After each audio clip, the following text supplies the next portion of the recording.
Hello guys, in this video I'm going to show you how to select who can follow you on the linkedin.com website.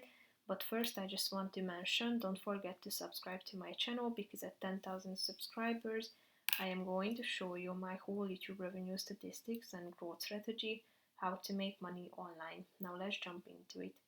First of all, open the website on your device, and after that you should tap on this me button at the top. Click on Settings and Privacy. Then go to the visibility section in the left side of the screen. Scroll down to this last section and click on Followers, which is the fifth option. So here you can select who can follow you, everyone on LinkedIn, or your connections only. So tap on the relevant one, and if you want to make follow primary, you should tap on this no or yes button. So that's pretty much it for this video, guys. See you in the next one. Bye bye.